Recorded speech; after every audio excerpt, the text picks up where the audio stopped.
Good morning students. आज हम कर रहे हैं क्वेश्चन नंबर 9।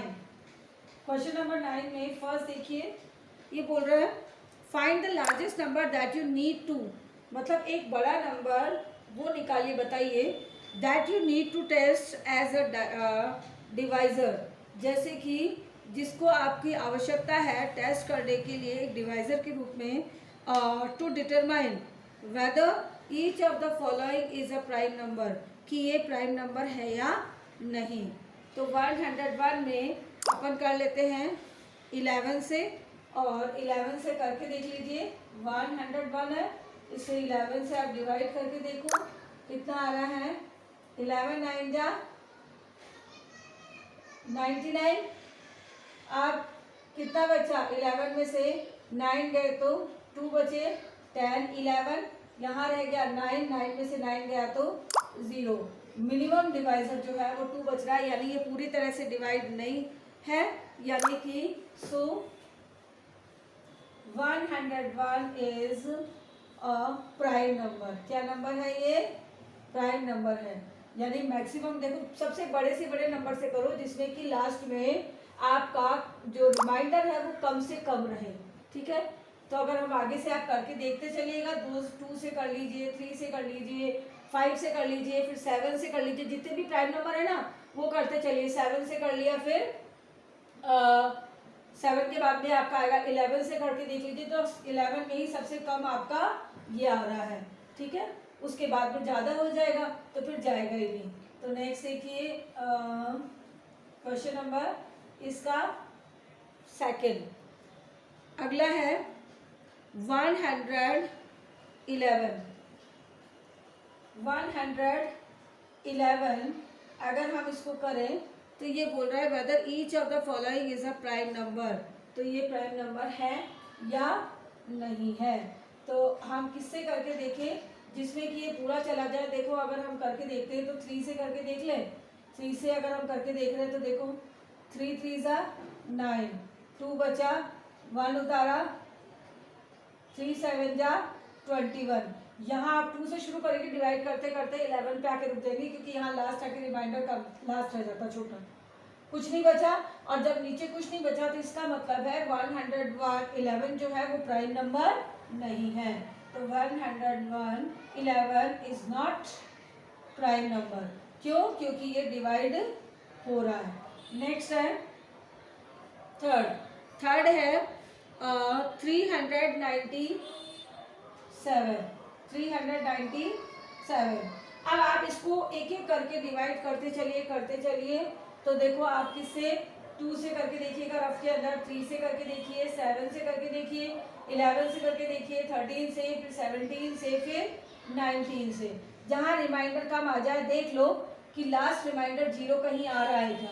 तो जैसे 397, ठीक है। कितने टाइम्स में डिवाइड हुआ आप करके देखो। तो 19 वन जा 19, 19 2 जा 38, 1 बचा, 7 उतारा, 0 लगा सकते, एक सॉरी 1 उतारा, 7 बच गया। अब अपन इसको रिमाइंडर बनाने के लिए यहाँ पे क्या लगा देंगे, 0 लगा दें या छोड़ दें, क्योंकि अपन इसको कर ही नहीं सकते आगे। अब या तो पॉइंट लगाना पड़ेगा अपने को, या फिर और कोई रास्ता ही नहीं है, तो अपने को तो रिमाइंडर रहना ही नहीं चाहिए। अगर रिमाइंडर रह रहा है तो इसका मतलब है प्राइम नंबर है, और सबसे कम रिमाइंडर यहाँ 17 ही रह रहा है। सो 397 पूरा डिवाइड नहीं हो रहा, इज अ प्राइम नंबर, इसलिए ये प्राइम नंबर है। क्या है? प्राइम नंबर है। नेक्स्ट है question number 10। If A number is divisible by 2 and 7 will it be divisible 14? Give an example. कह रहा है क्वेश्चन नंबर 10 के अंदर कि अगर कोई नंबर 2 और 7 दोनों से डिविजिबल है तो क्या ये डिविजिबल होगा 14 से। तो 2 and 7 मल्टीपल, आपको पता है इन दोनों का फैक्टर का मल्टीप्लाई कितना हो जाएगा, प्रोडक्ट क्या लिखें, प्रोडक्ट ऑफ 2 and 7, यानी 2 into 7 करके देख लो, 7 2 जा 14 आ रहा है। तो ये आपको पता है कि इट विल डिविजिबल बाय 14, तो ये 14 से डिविजिबल होगा। आप करके देख लीजिए। अगर 2 कह भी यही रहा है कि कोई नंबर जो है वो 2 से भी डिवाइड है, 7 से भी डिवाइड है, तो क्या ये 14 से डिवाइड होगा? तो बिल्कुल होगा, क्योंकि इन दोनों के फैक्टर का मल्टीप्लिकेशन अगर उतना आ जाता है उसकी टेबल में आने वाले नंबर में, तो डिवाइड होता है। सो a number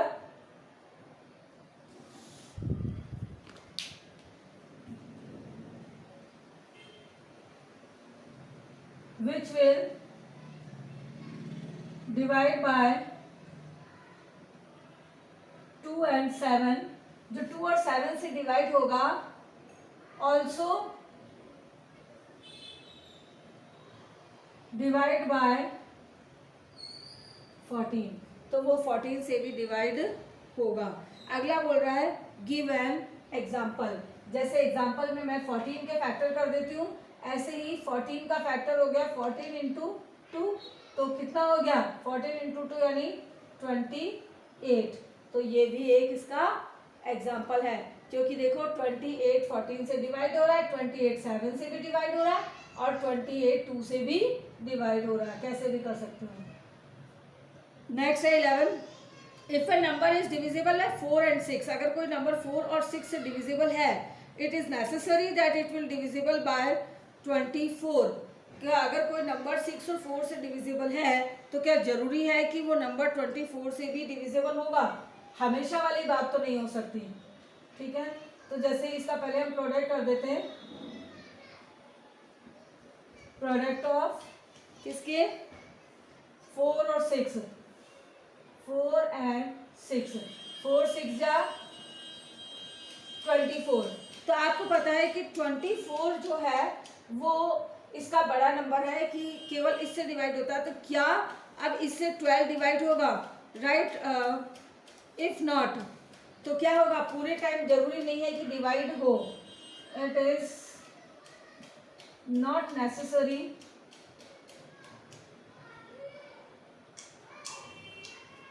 it is not necessary, मतलब आवश्यक नहीं है कि ये डिवाइड हो। It is necessary, not necessary, it will divide by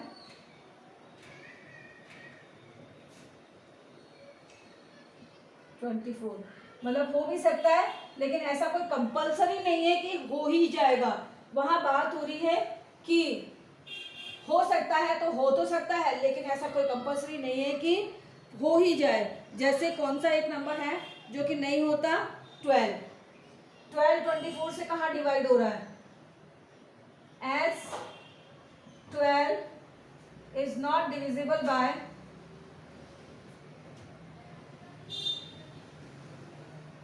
24, क्योंकि 12 तो छोटा नंबर है, तो 12 24 से कहाँ डिवाइड हो रहा? नहीं हो रहा ना। तो हो भी सकता है, लेकिन छोटा नंबर होगा तो डिवाइड होगा, और नहीं हुआ बड़ा हुआ तो नहीं होगा। क्वेश्चन नंबर 12 इज, ये आपको नंबर दिया है, क्या ये डिविजिबल बाय 7 है? कौन कौन सा number? 2 4 3 0 7 8 0, 7 8 0। Is it divisible by 7? ये बोल रहा है क्या ये नंबर 7 से डिविजिबल है? तो 7 से डिविजिबिलिटी का टेस्ट क्या था कि अगर इनका डिफरेंस जो है, if the difference between twice the last digit and number formed by other digit is either 0 या multiple 7, the number is divisible by 7। जैसे कोई आपको कोई नंबर दे रखा है, तो इसके लास्ट के जो डिजिट है उसका ट्वाइस कर दो, और उसका ट्वाइस करने पर जो नंबर बन रहा है वहाँ रिमेनिंग कितना रह जाना चाहिए? 11। 11 से माइनस कर दो उसको। तो जैसे आपको देखो इसमें नंबर ये आपको दे रखा, तो इसके लास्ट के 2 डिजिट, इसका ट्वाइस कर दो, twice of last 2 digit. Last 2 digit का ट्वाइस हो गया 2 इंटू 80, 0 2 8 जा 16 हो गया। अब ये देखना है कि अगर इसमें से माइनस करें 11, 160 माइनस 11, माइनस कर दो, हर एक में से ऐसे करना, 11 माइनस करना, तो 10 में से 1 गया 9, यहाँ बचा 5, 5 में से 1 गया 4 और 1। अब क्या ये नंबर 9 से 11 से डिविजिबल है? तो आपको ये दिख रहा है क्या कि 11 का फैक्टर है या 11 से डिविजिबल हो रहा है? ये आपको दिख रहा है? नहीं दिखाई दे रहा ना, क्योंकि ये आपका 11 से डिवाइड नहीं हो रहा है। कारण है कि देखो 11 बन जाए 11 और 3 बचता है, 11 3 जा 33, 6 रह जाता है, तो यानी ये 11 के मल्टीपल नहीं है।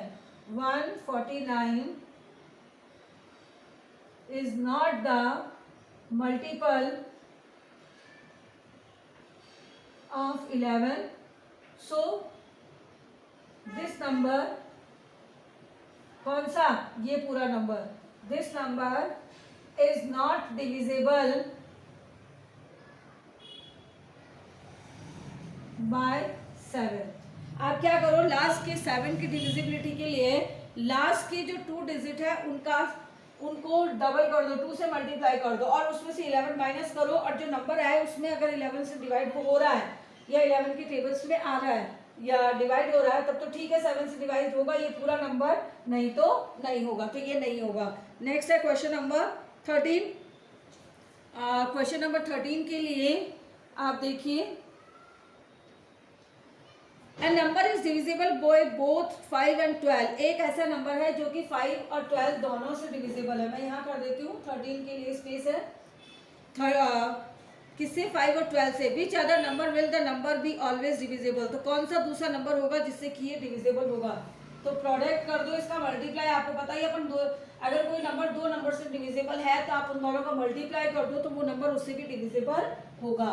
तो क्या हो जाएगा? प्रोडक्ट ऑफ 5 and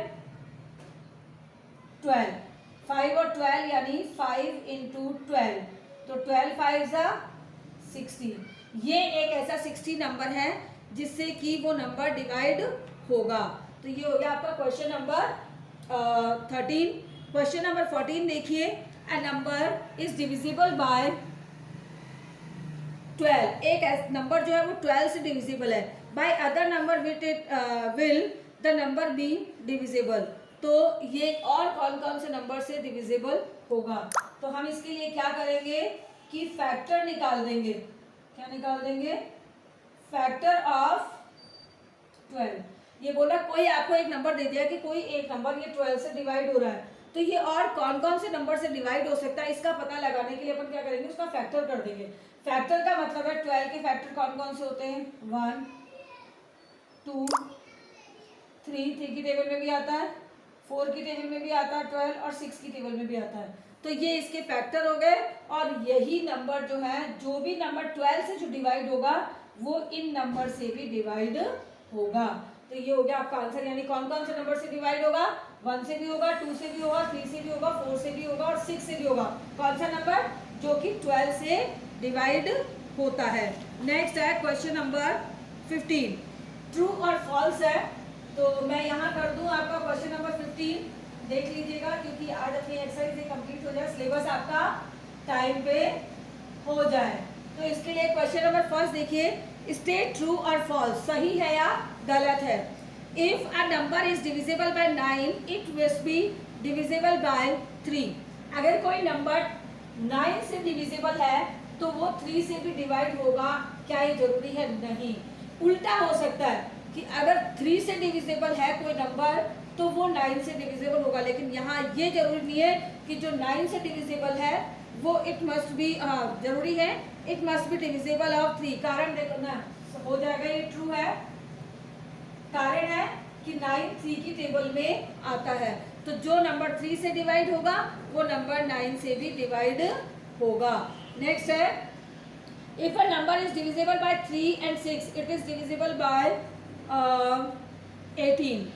3 और 6 से अगर कोई नंबर डिविजिबल है तो क्या वो 18 से भी होगा? 6 3 18 होता है, तो प्रोडक्ट 18 है, तो 18 तो डिविजिबल होगा दोनों नंबर से, लेकिन ऐसा कंपल्सरी नहीं है कि हमेशा ऐसा हो, यानी फॉल्स।